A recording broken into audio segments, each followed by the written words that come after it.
ఒకవైపు మూడో ప్రపంచ యుద్ధం ముంచుకొచ్చేస్తుందంటూ అంతర్జాతీయ సమాజం ఆందోళన చెందుతుంటే మరోవైపు చైనా ఉత్తర కొరియా వంటి దేశాలు యుద్ధానికి కాలు దువ్వుతున్నాయి. తాజాగా ఉత్తర కొరియా అధ్యక్షుడు కిమ్ జోంగ్ మరో పెద్ద బాంబు పేల్చాడు. అండర్ వాటర్ అణుబాంబులను ప్రయోగించి అందరికీ షాక్ ఇచ్చాడు. ఇది దక్షిణ కొరియా జపాన్లకు ప్రత్యక్ష వార్నింగ్ కాగా అమెరికాను మరింత రెచ్చగొట్టే ప్రయత్నం అనే చెప్పాలి. ఇంతకీ ఈ పరిణామం దేనికి దారితీయనుంది? ఉత్తర Korea under water nuclear weapon ఏం చేస్తుంది? Let's watch.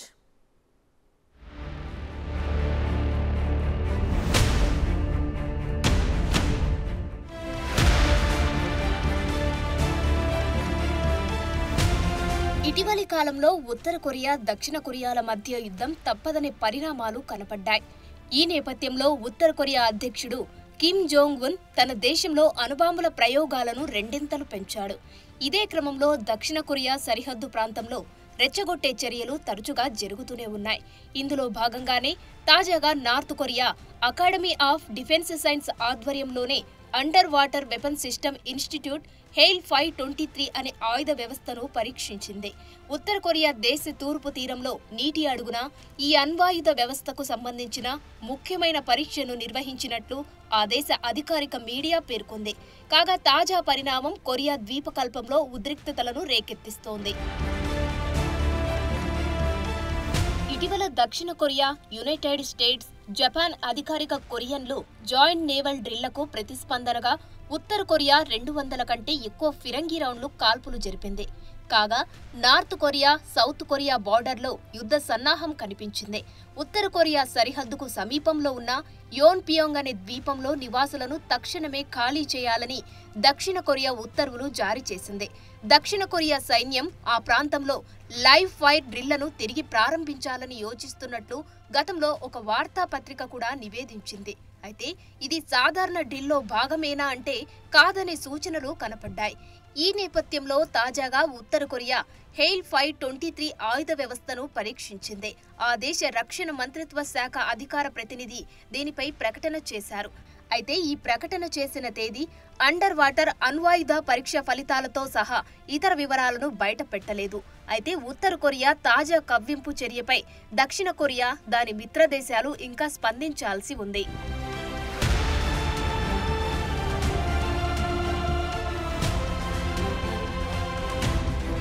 Uttara Korea under water nuclear based counter పరిణామం సముద్ర అడుగున కూడా తమ దేశం ప్రతిస్పందిస్తుందనే వార్నింగ్ ఇవ్వడం కోసమే అని తెలుస్తోంది.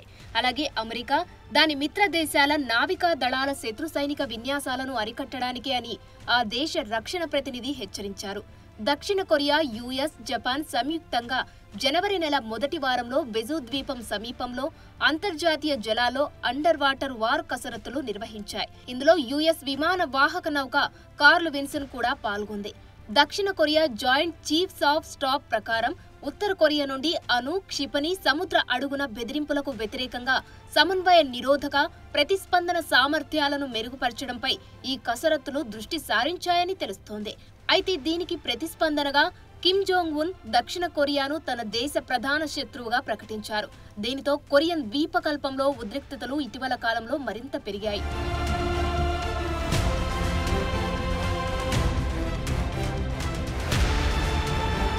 ఉత్తర కొరియా ఇటీవలి వారాల్లో సైనిక చర్యను వేగవంతం చేసింది. గత వారం ఉత్తర కొరియా కొత్త ఘన ఇంధన మధ్యంతర శ్రేణి బాలిస్టిక్ క్షిపణిని మోహరించినట్లు పేర్కొంది. అధ్యక్షుడు కిమ్ జోంగ్ ఉన్ కూడా విధానపరమైన నిర్ణయాల్లో అంతకు మించి రెచ్చగొట్టే వ్యాఖ్యలు చేస్తూ దూకుడు ప్రదర్శిస్తున్నాడు. ఈ మధ్య శాంతి పరిరక్షణకు ఉద్దేశించిన అనేక ఒప్పందాలను కూడా కిమ్ క్లోజ్ చేశాడు. యుఎస్, దక్షిణ కొరియా, జపాన్ దేశాలు ఉత్తర కొరియా సైనిక చర్యల్లో పెరుగుతున్న ప్రభావాన్ని నిరోధించడానికి ప్రతిస్పందనగా గత సంవత్సరంలో చాలా సైనిక కసరత్తులు నిర్వహించాయి. ఇందులో భాగంగా అణు బాలిస్టిక్ క్షిపణులతో బహుళ పరీక్షలు, కొత్త ఆయుధాల ప్రయోగాలు చేశారు. నిజానికి ఇలాంటి చర్యలన్నీ ఐక్యరాజ్య సమితి ఆంక్షలను ఉల్లంఘించడమే. అయితే కొరియా ద్వీపకల్పంలో ఎప్పుడైనా యుద్ధం విరుచుకుపడుతుందని, ఆ యుద్ధానికి సన్నాహంగా తన దేశం సైనిక ఆయుధాలను నిర్మిస్తోందని కిమ్ పదే పదే చెబుతున్నాడు. ఇలాంటి పరిణామాల మధ్య తాజాగా కిమ్ తలపెట్టిన అండర్ వాటర్ అణ్వాయుధ పరీక్ష ఆందోళన కలిగిస్తోంది.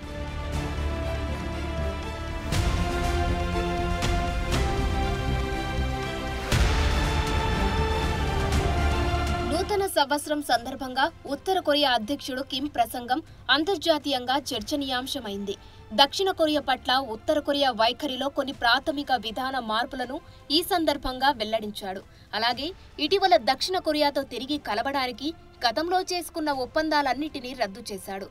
గత సెప్టెంబర్లో అణ్వాయుధాలను ప్రయోగించగల సామర్థ్యం ఉన్న మొదటి జలాంతర్గామి తమ దగ్గర ఉందని కిమ్ ప్రకటించాడు. గతేడాది మార్చి నెల నుండి ఉత్తర కొరియా తన దగ్గర ఉన్న హెయిల్ వ్యవస్థకు సంబంధించిన పరీక్షలను కూడా జరిగాయని వెల్లడించింది. మానవరహిత నీటి అడుగున అణుసాయుధ డ్రోన్ హెయిల్ అని తెలిపింది. కొరియన్ భాషలో హెయిల్ అంటే సునామీ కాగా దక్షిణ కొరియాపై సునామీలా ఈ అణ్వాయుధం పనిచేస్తుందని చెప్పకనే చెప్పింది. అయితే ఈ ఆయుధాలు వాటి పనితీరు గురించి బయటి ప్రపంచానికి ప్రస్తుతం చాలా తక్కువగా తెలుసు. కానీ ఉత్తర కొరియా మీడియా వాటిని శత్రు జలాల్లోకి చొచ్చుకుపోతాయని, నీటి అడుగున పెద్ద పేలుళ్లు సృష్టిస్తాయని వివరించింది.